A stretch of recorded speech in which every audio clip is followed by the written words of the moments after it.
दोस्तों स्टडी 91 के online platform में आप सभी का बहुत बहुत स्वागत है। दोस्तों आज आप सभी के समक्ष इंडियन ज्योग्राफी में अगले लेक्चर को लेकर हाजिर हूँ। आज हमारा 357 नंबर का लेक्चर है और आज की क्लास अगर आप अटेंड करते हैं तो 10,710 सवाल आपके तैयार हो जाएंगे। क्या कहते हैं बताइए?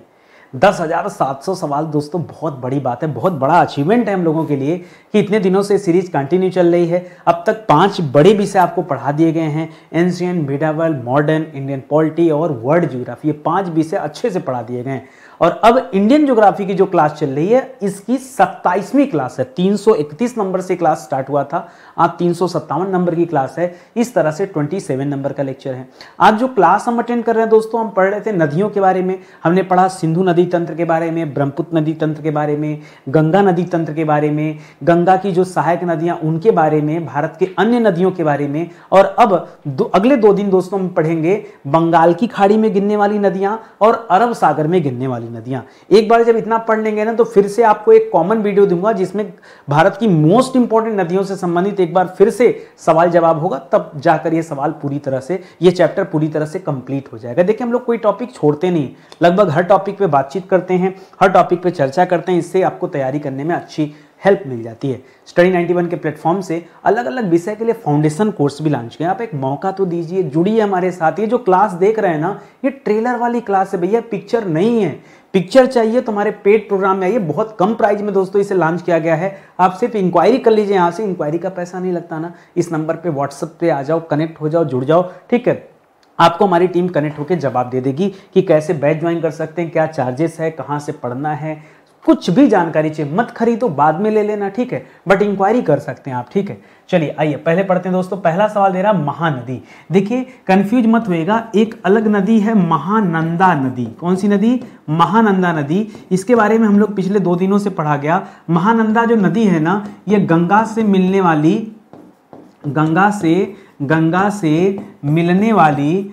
वाली अंतिम हिमालयी नदी है। क्या है दोस्तों?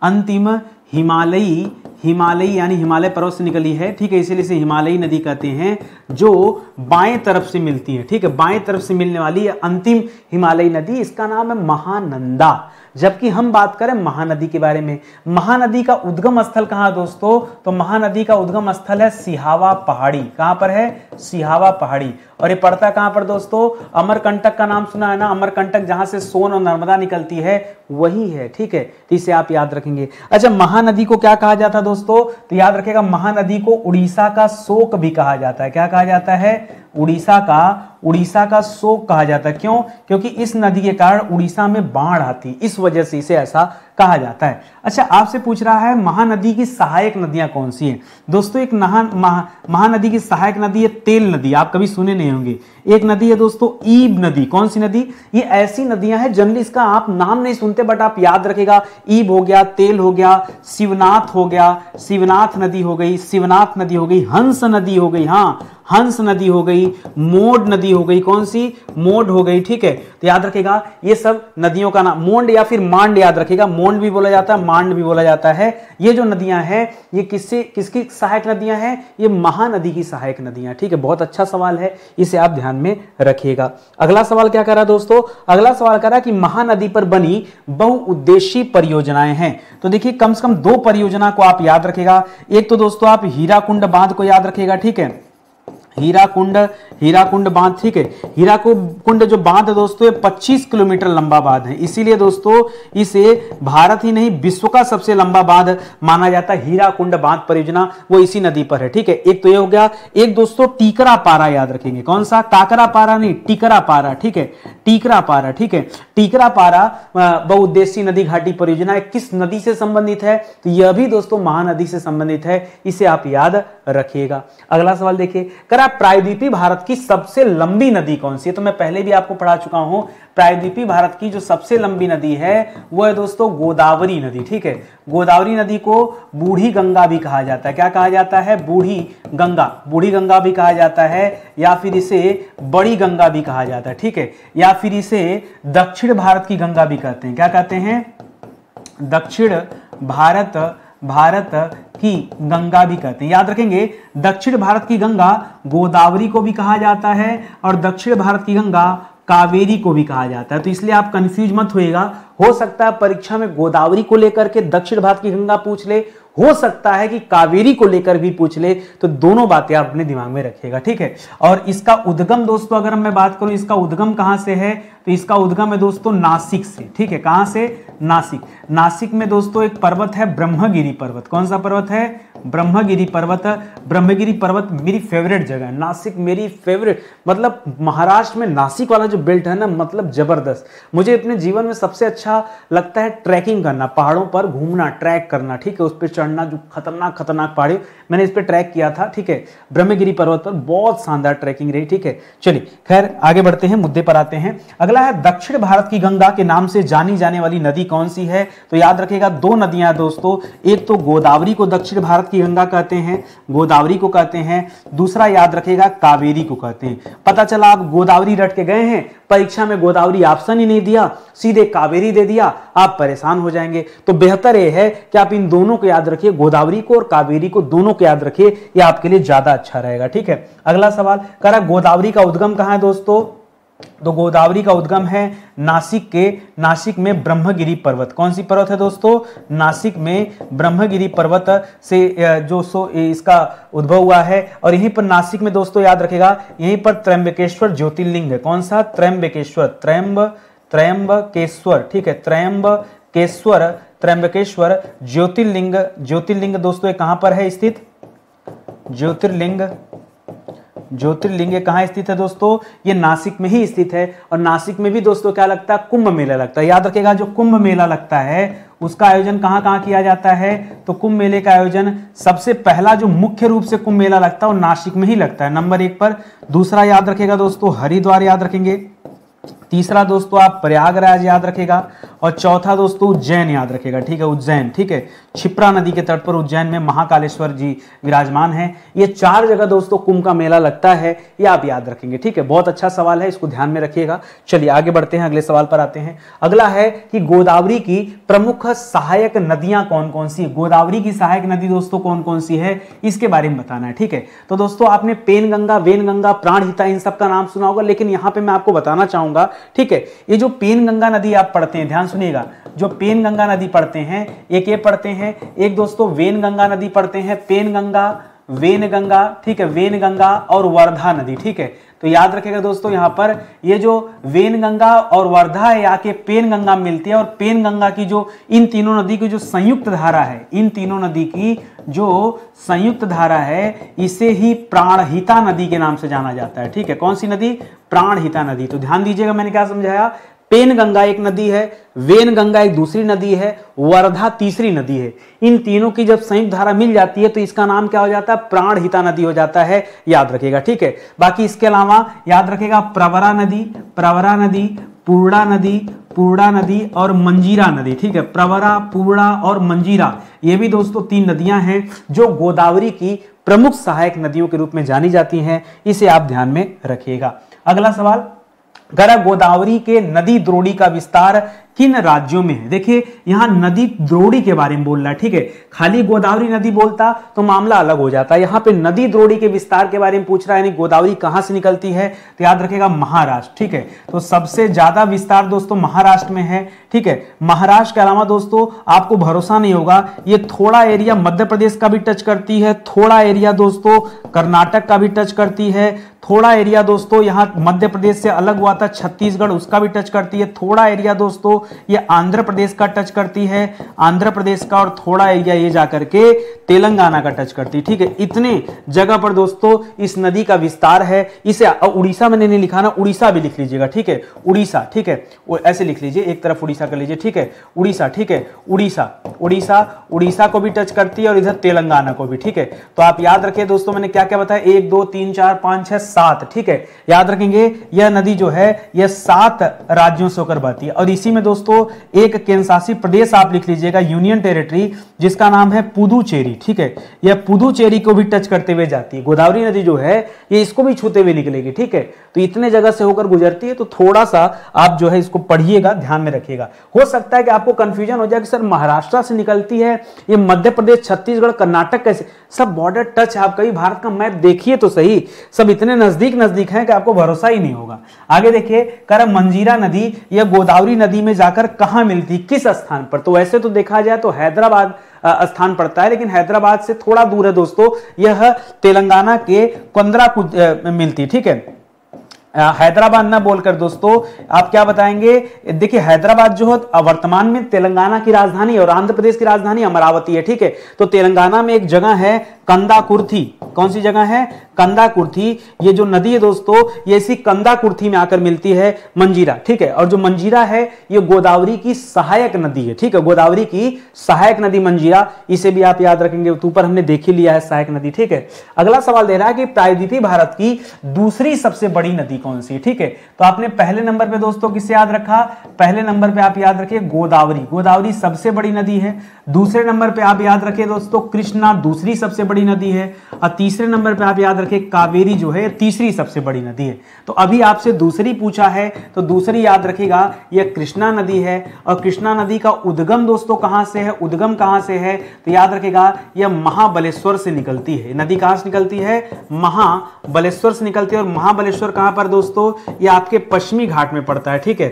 पश्चिमी घाट के महाबलेश्वर पहाड़ी से दोस्तों यह नदी निकलती है। कौन सी नदी? कृष्णा नदी निकलती है। इस तथ्य को आप याद रखिएगा। अगला सवाल, करा कृष्णा नदी का उद्गम स्थल कहां है? बताया तो कि पश्चिमी घाट के महाबलेश्वर पहाड़ी से, ठीक है। महाबलेश्वर पहाड़ी से यह कृष्णा नदी निकलती है। यह प्रायद्वीपीय भारत की यानी दक्षिण भारत की दूसरी सबसे लंबी नदी है, इसे आप ध्यान में रखिएगा। अगला सवाल दे रहा है दोस्तों कि कृष्णा नदी की सबसे बड़ी सहायक नदी कौन सी? एक ही बताना है जो सबसे बड़ी, जैसे गंगा की सहायक नदी में सबसे बड़ी नदी यमुना नदी, उसी तरह से कृष्णा की सबसे बड़ी सहायक नदी कौन सी है दोस्तों? तो याद रखिएगा तुंगभद्रा नदी। कौन सी नदी? तुंगभद्रा नदी सबसे बड़ी सहायक नदी इसकी। और पहले दोस्तों याद रखिएगा तुंग अलग नदी की धारा थी, भद्रा अलग नदी की धारा थी, यही दोनों मिलकर तुंगभद्रा बनती है। और पुराने समय में दोस्तों इसे पंपा नदी के नाम से जानते थे। क्या? जब आप रामायण काल में आएंगे तो रामायण काल में आप पंपा सरोवर के नाम सुने होंगे, ठीक है। तो पंपा सरोवर जो दोस्तों पंपा नदी का ही नाम है, याद रखेंगे। और ये जो तुंगभद्रा नदी है इसी के किनारे हम्पी बसा हुआ है, ठीक है। याद रखेंगे हम्पी एक शहर है दोस्तों जो कर्नाटक में स्थित है, ठीक है। हम्पी किस राज्य में स्थित है दोस्तों? कर्नाटक में स्थित है। इसकी स्थापना यहीं पर दोस्तों हम्पी में ही विजयनगर साम्राज्य की स्थापना हुई थी। किसकी? विजयनगर साम्राज्य की स्थापना यहीं पे हुआ था। और किसने किया था दोस्तों? तो हरिहर एवं बुक्का नामक शासकों ने, हरिहर एवं बुक्का नामक शासकों ने किया था। कब किया था दोस्तों? तो 1348 ईस्वी में किया था। कब किया था? 1348, 47-48 के दौरान ये इन्होंने जो है हरिहर बुक्का नामक दो भाइयों ने इस विजयनगर साम्राज्य की नींव रखी थी, जो कि हम्पी में पड़ता है कर्नाटक में, ठीक है। यहीं पास में दोस्तों तुंगभद्रा नदी गुजरती है, जिसे रामायण काल में क्या कहते थे? पंपा के नाम से जानते थे। ये पूरा का पूरा फैक्ट आपको याद रखना पड़ेगा। जितना ज्यादा फैक्ट आपको याद रहेगा जानिए उतना अच्छे से आप नदियों के बारे में समझ पाएंगे। अगला दे रहा दोस्तों कृष्णा नदी जल विवाद। हमने कृष्णा नदी के बारे में क्या पढ़ा दोस्तों? हमने सिर्फ इसका उद्गम देखा अभी।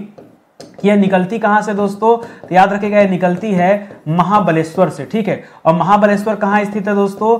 महाबलेश्वर पश्चिमी घाट में स्थित है।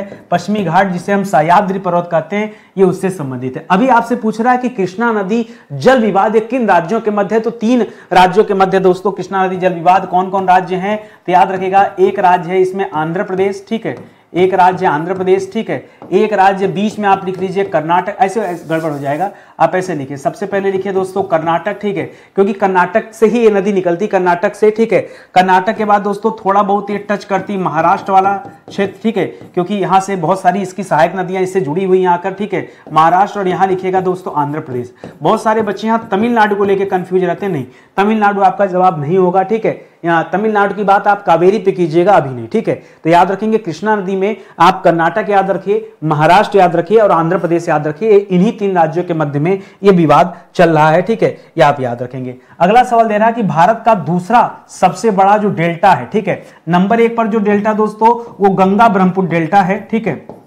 नंबर 1 पर जो डेल्टा है वो गंगा ब्रह्मपुत्र नदी द्वारा बनाया गया डेल्टा है, जिसका नाम है सुंदरवन डेल्टा। क्या नाम है? सुंदरवन डेल्टा। और ये सुंदरवन डेल्टा कहाँ स्थित है दोस्तों? ये आपके पश्चिम बंगाल में स्थित है, ये आप सभी जानते हैं, ठीक है। लेकिन भारत का जो दूसरा सबसे बड़ा डेल्टा, इसके बारे में आपको नहीं पता होगा। ये जो दूसरा सबसे बड़ा डेल्टा है ये किस राज्य में स्थित है दोस्तों? तो याद रखिएगा आंध्र प्रदेश में स्थित है। ये तो एक सवाल हो गया। किन नदियों के द्वारा दोस्तों इस डेल्टा का निर्माण किया गया है? तो याद रखिएगा गोदावरी और कृष्णा नदी मिलकर संयुक्त रूप से, गोदावरी और कृष्णा नदी मिलकर, जैसे यहां गंगा ब्रह्मपुत्र मिली थी उसी तरह से यहां गोदावरी और कृष्णा नदी मिलकर भारत का दूसरा सबसे बड़ा डेल्टा बनाती हैं। ये आप याद रखेंगे कहां पर? आंध्र प्रदेश में बनाती हैं, इसे आप ध्यान में रखिएगा।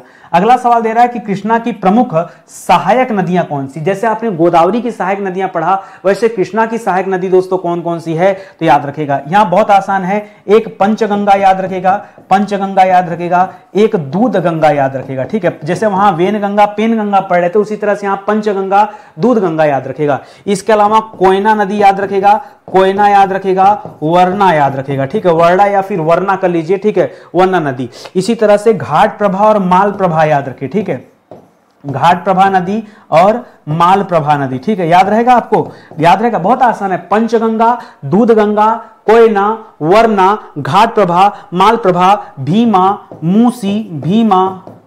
मूसी। मूसी नदी के किनारे हैदराबाद स्थित है। और सबसे प्रमुख तो हम भूल ही गए लिखना, तुंगभद्रा, ठीक है, तुंगभद्रा, ठीक है। मूसी नदी के किनारे क्या स्थित है दोस्तों? 4 मीनार, ठीक है।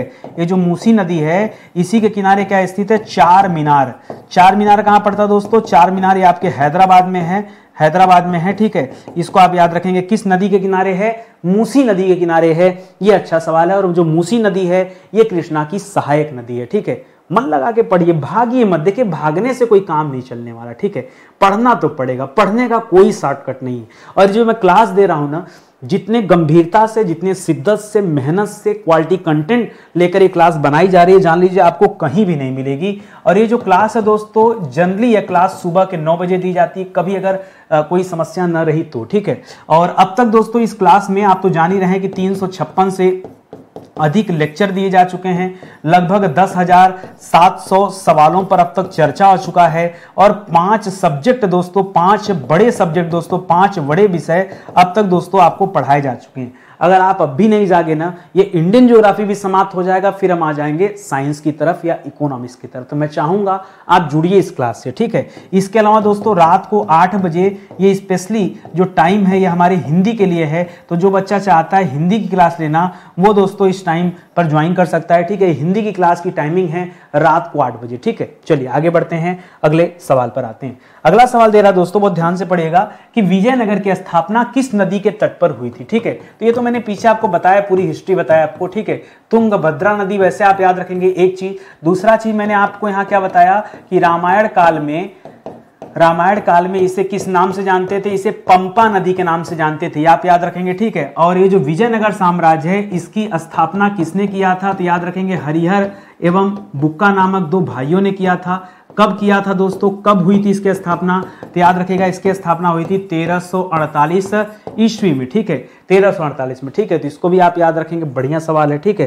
ये विजयनगर के बारे में सवाल हो गया। अगला सवाल है कि कावेरी का उद्गम कहाँ है, ठीक है। कावेरी नदी दोस्तों कहाँ से निकलती है, ठीक है, ये आपको बताना है। जैसे गोदावरी ब्रह्मगिरी से निकली थी, कृष्णा महाबलेश्वर से निकलती, उसी तरह से जो कावेरी नदी है ये भी याद रखेंगे ब्रह्मगिरी से ही निकलती है। लेकिन ये ब्रह्मगिरी अलग है। ये ब्रह्मगिरी जो है दोस्तों ये कर्नाटक में स्थित है, ठीक है। वो जो ब्रह्मगिरी था वो नासिक में स्थित था, ये ब्रह्मगिरी कर्नाटक में स्थित है। एक्चुअली कर्नाटक में एक पहाड़ी है दोस्तों, उसका नाम है कोडागु जिले में जो पहाड़ी है उसका नाम है ब्रह्मगिरी पहाड़ी, ठीक है। और जिला कौन सा दोस्तों? तो याद रखेंगे कोडागू जिला, कौन सा जिला, वहां पर नासिक जिला था, वो महाराष्ट्र में पड़ता था, और एक कोडागू जिला है, इसको याद रखेंगे, ठीक है। कावेरी नदी पर दोस्तों एक प्रसिद्ध बांध भी बना हुआ, मेट्टूर बांध, अक्सर परीक्षा में पूछा जाता है। मेट्टूर बांध दोस्तों ये किस नदी पर बना हुआ है, तो कावेरी नदी पर बना दोस्तों, बहुत ही महत्वपूर्ण बांध है, इसका नाम है मेट्टूर बांध, ठीक है। और भी याद रख सकते हैं, जैसे एक और बांध है कल्लनई बांध, कौन से बांध, कल्लनई बांध, ठीक है। 2-3 बांध ही बना है दोस्तों जो इस पे पूछा जाता है, एक मेट्टूर बांध पूछता है सवाल, एक कल्लनई पूछता है, और एक कृष्णराज सागर पूछता है, क्या पूछता है, कृष्ण राजा सागर, ठीक है, कृष्ण राजा सागर बांध, ठीक है। ये 3 बांध का नाम दोस्तों आप याद रखेगा अगर आप कावेरी नदी के बारे में पढ़ रहे हैं तो, ठीक है। ये 3 बांध के नाम आपको याद होना चाहिए, क्योंकि सवाल जब भी कावेरी नदी से बना है ना, मैंने देखा बांध से पक्का सवाल आया। कावेरी नदी के अपवाह क्षेत्र का राज्यवार विवरण क्या है, यानी कावेरी नदी किन किन राज्यों से होकर दोस्तों बहती। अभी आपने देखा दोस्तों कि यह कर्नाटक से निकल रही, ठीक है, यह कहां से निकल रही है, कर्नाटक से निकल रही है। तो कर्नाटक से निकलने के बाद दोस्तों जाहिर सी बात है तमिलनाडु में तो जाएगी, ठीक है। और इसके अलावा दोस्तों यह पुदुचेरी का हिस्सा भी छूती, जिस तरह से वहां गोदावरी थोड़ा सा टच करती थी, उसी तरह से यह भी पुदुचेरी का हिस्सा टच करती, और यहां कर्नाटक से निकलने के बाद केरल को भी टच करती, ठीक है। तो कर्नाटक, केरल, तमिलनाडु और फिर पुदुचेरी, ये 4 राज्य आप याद रखें, मतलब 3 राज्य और एक केंद्रशासित प्रदेश आप याद रखेगा, जहां से ये कावेरी नदी दोस्तों ये बहती है, याद रखेंगे। और कावेरी को दक्षिण भारत की गंगा भी कहा जाता है, याद रखेंगे, गोदावरी को भी कहा जाता है और कावेरी को भी कहा जाता है, तो दोनों बातें आपको ध्यान में रखना है। अगला सवाल दे रहा है कि शिव समुद्रम व होगेनेकल जलप्रपात, ठीक है, शिव समुद्रम जलप्रपात और होगेनेकल जलप्रपात ये किस नदी पर है दोस्तों, तो याद रखेगा, ये तो मैंने बताना ही भूल गया दोस्तों, ये कावेरी नदी पर ही बना हुआ दोस्तों जलप्रपात है शिव समुद्रम जलप्रपात। भारत का सबसे पुराना जो यहां पर जल विद्युत परियोजना वो शुरू की गई थी दोस्तों शिव समुद्रम में, याद रखेंगे, जल विद्युत परियोजना है ये। फिलहाल जलप्रपात की बात हो रही है, वाटरफॉल, ठीक है, जलप्रपात यानी क्या हो गया दोस्तों, यहां वाटरफॉल की बात कर रहे हैं, ठीक है। ये दोनों वाटरफॉल आप याद रखेंगे, ठीक है, एक तो शिव समुद्रम, एक होगेनेकल वाटरफॉल। होगेनेकल गजब का वाटरफॉल है भाई, अगर आपने गूगल करके देख लिया ना दिल खुश हो जाएगा आपका, ठीक है, इतना बेहतरीन वाटरफॉल है। अगला है कि शिव समुद्रम और श्रीरंगपट्टनम नदी द्वारा श्रीरंगपट्टनम नदी द्वीप का संबंध, ये दोस्तों नदी द्वीप है, और ये किस नदी ने दोस्तों बनाया है, तो याद रखेगा कावेरी नदी के द्वारा ही बनाया गया दोस्तों एक द्वीप है। और श्रीरंगपट्टनम दोस्तों जो थी ये काफी समय तक राजधानी रही है, किसकी राजधानी रही दोस्तों, ये काफी समय तक टीपू सुल्तान की राजधानी रही, ठीक है। टीपू सुल्तान जानते हैं ना, ठीक है, टीपू सुल्तान का नाम सुना होगा, मैसूर का शेर इसे कहा जाता है भाई, ठीक है। इसकी राजधानी श्रीरंगपट्टनम रही है, और श्रीरंगपट्टनम एक नदी द्वीप है, और शिव समुद्रम भी एक नदी द्वीप है जो कि कावेरी नदी के द्वारा दोस्तों बनाए गए हैं। ये भी सवाल आप याद रखिएगा। आगे है दक्षिण की गंगा के नाम से कौन सी नदी प्रसिद्ध है दोस्तों, तो याद रखेंगे कावेरी भी प्रसिद्ध है, कावेरी नदी भी दक्षिण की गंगा कही जाती है, और इसके अलावा गोदावरी को भी दक्षिण की गंगा कहा जाता है। ये दोनों बातें आप याद रखेंगे, जितना गूगल चाहे कर लीजिए, जवाब आपको ही मिलेगा। जहां ऐसी कोई बात रहती कंफ्यूजन वाली बात, वहां मैं आपको पहले ही इंडिकेट कर देता हूं कि कोई जो है दिमाग में उल जुलूल बातें ना आए। अगला सवाल है प्रायद्वीपीय भारत प्रायद्वीपीय भारत की वह नदी जो 3 बार 2 धाराओं में दोस्तों विभक्त हो जाती, फिर भी दोस्तों वो नदी अपने आप को कायम रखती है, वह नदी कौन सी है, कावेरी नदी। ये 3 बार दोस्तों इसकी जो धाराएं हैं ये टूट कर दोस्तों अलग अलग खंडों में विभाजित हो गई हैं, ये आप याद रखेंगे, ठीक है। चलिए आगे बढ़ते हैं अगले सवाल पर। कह रहा कावेरी नदी अपवाह क्षेत्र किस फसल के लिए दोस्तों प्रसिद्ध है, तो कावेरी नदी का अपवाह क्षेत्र में धान की खेती बहुत ज्यादा होती है, धान की फसल दोस्तों बहुत ज्यादा होती है। यही कारण है कि दक्षिण में आप हर एक खाने की वैरायटी में धान जरूर पाएंगे, यानी चावल। अब देखिए डोसा वहीं से आया, और इडली आ गया, डोसा हो गया, मेंदू वड़ा हो गया, जितने आइटम रहेंगे दोस्तों सब जो है चावल से बने हुए आइटम। वहां रोटियां नहीं मिलती, आज भी आप जाएंगे ना रोटी के लिए परेशान, सब चीज में चावल, ठीक है। धान की खेती के लिए दोस्तों ये क्षेत्र बहुत ज्यादा पॉपुलर है, इसे आप याद रखेंगे, ठीक है। अच्छा सवाल मान लीजिए कभी परीक्षा में पूछ दिया धान का कटोरा किसे कहते हैं, ठीक है, धान का कटोरा, तो धान का कटोरा याद रखेंगे दोस्तों छत्तीसगढ़ को कहा जाता है। किसे कहा जाता है, धान का कटोरा छत्तीसगढ़ को कहा जाता है। जबकि सर्वाधिक धान उत्पादक राज्य कौन सा है दोस्तों, सर्वाधिक धान उत्पादक राज्य कौन सा दोस्तों, तो याद रखेगा जब राज्य पूछेगा तब आप बताएगा पश्चिम बंगाल। लेकिन अगर यही पूछ दे प्रति हेक्टेयर धान उत्पादक, ठीक है, सबसे ज्यादा धान उत्पादन लेकिन प्रति हेक्टेयर, अगर सवाल यहां प्रति हेक्टेयर दे दे तब क्या बताएंगे, कि प्रति हेक्टेयर जो है सबसे ज्यादा धान का उत्पादन कौन करता है, तब बताएगा दोस्तों पंजाब करता है। कौन करता है? पंजाब करता है। इतना सवाल आपको याद रखना पड़ेगा। अगला सवाल दे रहा है कि कावेरी नदी का समुद्र से मिलन स्थल कहां पर, कहां पर जाकर एक कावेरी नदी बंगाल की खाड़ी में मिलती है, आपको ये बताना है। तो दोस्तों जहां मिलती है ना, उस स्थान का नाम है कावेरी पत्तनम। क्या नाम है? कावेरी पत्तनम। यहीं पर दोस्तों बंदरगाह है। ये क्या है दोस्तों? कावेरी जो पत्तनम है यह क्या है? स्पेशली यह एक बंदरगाह है। ये आप याद रखेंगे, यहीं पर जाकर ये कावेरी नदी बंगाल की खाड़ी से मिल जाती है। तो ये लाइन भी आप याद रखिएगा। अगले सवाल पर आइए।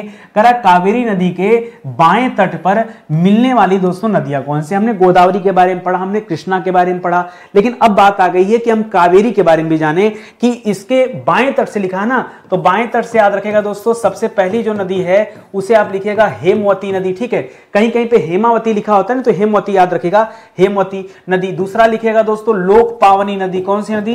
लोक पावनी। ये दक्षिण भारत की नदियां हैं, इस वजह से आपके लिए बिल्कुल ये नाम नए जैसे दिख रहे हैं, लेकिन आप लिखिए। ठीक है, तीसरा लिखिएगा दोस्तों हेरांगी नदी। कौन सी नदी? हेरांगी। हेरांगी नाम सुना है कभी? सुना ही नहीं होगा ना। हेरांगी नदी वो भी इसी की सहायक नदी है। ठीक है, सिमसा नदी, सिमसा नदी, सिमसा नदी। और एक और लिखिएगा अर्कावती नदी। कौन सी? चार हो गया ना, पांचवा लिखिएगा अर्कावती। ठीक है, अर्कावती। ठीक है, अर्कावती नदी। ठीक है, ये सभी जो नदियां हैं ये कावेरी नदी के बाएं तट से मिलने वाली नदियां। अभी मैं दाहिने पे पहुंचा ही नहीं हूं। ठीक है, तो याद रखिएगा बाएं तट से मिलने वाली नदी। इसी तरह से दे रहा दोस्तों कि कावेरी नदी के दाहिने तट से मिलने वाली नदियां दोस्तों कौन सी हैं, ये बताना आपको। ठीक है, तो ये थोड़ा आसान है। यहां पर कुछ कुछ आपको नाम सुना सुना मिलेगा। जैसे एक नाम है दोस्तों लक्ष्मण तीर्थ। ठीक है, लक्ष्मण तीर्थ कोई स्थान नहीं दोस्तों, लक्ष्मण तीर्थ नाम की एक नदी है। ठीक है, या फिर रामायण काल में आपने काबिनी नदी के बारे में सुना होगा। सुना है कि नहीं? खाली पंपा सरोवर सुना, काबिनी नहीं सुना। काबिनी नदी दोस्तों सुनिएगा। ठीक है, काबिनी हो गया। और सुवर्णावती नदी। कौन सी नदी? सुवर्णावती नदी। ठीक है, सुवर्णावती नदी। ठीक है, तीन हो गया, लक्ष्मण तीर्थ हो गया, काबिनी हो गया, सुवर्णावती हो गया। ठीक है, और एक राजधानी याद रखेगा उसकी हैदराबाद वाली, हैदराबाद कर रहे हैं, हैदराबाद तो तेलंगाना, क्या आंध्र प्रदेश की राजधानी अमरावती। ठीक है, अमरावती। ठीक है, और नहीं याद आ रहा है मुझे। ठीक है, अमरावती। चलिए तीन पर्याप्त है। ठीक है, तो ये आप याद रखेंगे दोस्तों, ये वो नदियां हो गई। आगे बढ़िए, वैगई नदी के बारे में पूछ रहा दोस्तों। कह रहा वैगई नदी का संबंध ये किस राज्य से है? तो याद रखिएगा वैगई नदी का संबंध तमिलनाडु से। किससे है? तमिलनाडु से। और अगर आप मैप में देखेंगे ना तो ये अंतिम नदी है। ठीक है, ये अंतिम नदी है, भारत की एकदम अंतिम नदी। मतलब इसके और दक्षिण में जाएंगे तो कोई नदी नहीं मिलेगी। वैगई सबसे आखिरी नंबर की नदी है। अब इसके बाद दोस्तों आपको कोई नदी वदी नहीं मिलेगी, फिर तो कन्याकुमारी है, और उसके बाद फिर हिंद महासागर आ जाएगा सीधे सीधे नीचे। ठीक है, कह रहा वैगई नदी का समुद्र से मिलन जो है ये किस स्थान पे होता है? तो याद रखेगा वैगई नदी बहती कहां से दोस्तों? याद रखेंगे तमिलनाडु से है। और यह अंतिम सबसे सर्वाधिक दक्षिणी नदी है। याद रखेंगे यह जो नदी है यह सर्वाधिक दक्षिणतम, लिख दूं दक्षिणतम नदी है, क्योंकि अब इसके दक्षिण में दूसरी और कोई नदी नहीं है। और कहां पर दोस्तों मिलती जाकर के? तो दोस्तों मिलती है पाक की खाड़ी में। कहां मिलती है? पाक की खाड़ी। ये पाक की खाड़ी कहां पड़ता है? तो देखिए जो ये मैप है भारत का, इस तरह से आएंगे, इस तरह से आएंगे, तो यहाँ पे दोस्तों ये ऊपर साइड जो है ये पाक की खाड़ी है, यहीं पे पाक की खाड़ी है। और नीचे की साइड क्या है दोस्तों? नीचे की साइड मन्नार की खाड़ी है। ठीक है, यहाँ मन्नार की खाड़ी है, तो ये मिलती है दोस्तों पाक की खाड़ी में, यहाँ वाले बेल्ट में मिलती है पाक की खाड़ी। ऊपर साइड में है रामेश्वरम जो ब्रिज गया है ना, एडम ब्रिज, जिसे आप राम सेतु कहते हैं, उसके उत्तर में जाएंगे तो पाक की खाड़ी है, वहीं पर ये नदी मिलती है। कह रहा है कृष्णा और कावेरी नदियों के मध्य किन नदी का अपवाद क्षेत्र? कृष्णा और कावेरी के बीच में किसका अपवाद क्षेत्र है ये आपको बताना है। तो यहां पर एक नदी बहती है दोस्तों, उसका नाम है पेन्ना नदी। कौन सी नदी? पेन्ना नदी। पेन्ना नदी को ही दोस्तों पेन्नार के नाम से भी जानते हैं। ठीक है, चाहे पेन्ना नदी लिखा होगा, चाहे पेन्नार नदी लिखा होगा, या तो फिर इसी को उत्तर पिनाकिनी भी कहते हैं। क्या कहते हैं? उत्तर पिनाकिनी भी कहते हैं। यह कृष्णा और कावेरी के बीच में दोस्तों बहती है, और इसका उद्गम दोस्तों कर्नाटक के नंदी पहाड़ी से। कहां से?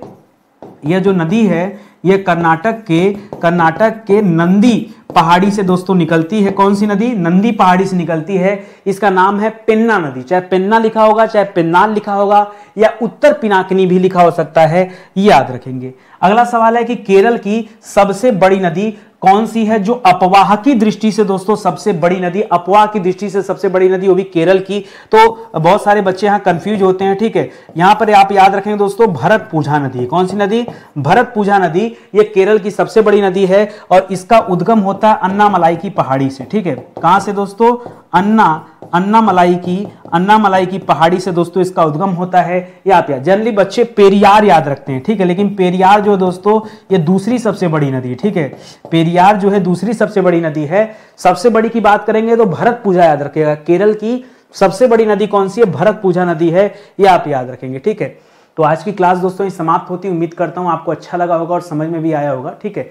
इसी तरह से ये क्लास समाप्त होती है। इसके पहले भी मैंने इंडियन ज्योग्राफी पढ़ाया, बहुत डिटेल में पढ़ाया। आप चाहें तो वीडियोस देख सकते हैं प्लेलिस्ट में जाकर के, ठीक है। और बाकी ऐसे विषय जो पूरी तरह से पढ़ा दिए गए हैं, ये उनके हैंड रिटन नोट्स, इन्हें आप डाउनलोड कर सकते हैं और खुद से प्रिंट करा सकते हैं। देखिए, हम प्रिंट करा के भेजेंगे तो आपको हो सकता है महंगा पड़े, आने जाने का चार्ज सब लेकर के बहुत ज़्यादा दिक्कत हो जाएगा। तो बेहतर ये है कि हम आपको दे रहे हैं, आप खुद से प्रिंट करा लो, ज़्यादा बढ़िया रहेगा, ठीक है। तो चलिए, आज का सेशन ही समाप्त होता है। उम्मीद करता हूँ आपको अच्छा लगा होगा और समझ में भी आया होगा। आप सभी से निवेदन है, यदि आपको लग रहा है कि नितिन सर ईमानदारी से पढ़ा रहे हैं, अच्छा कंटेंट दे रहे हैं, हमारे लिए मेहनत कर रहे हैं, तो प्लीज़ आप वीडियो को लाइक कीजिए, शेयर कीजिए और कमेंट कीजिए। बस यही निवेदन आप सभी से है, ठीक है। बहुत बहुत धन्यवाद आप सभी का। जय हिंद, जय Bharat. Thank you so much.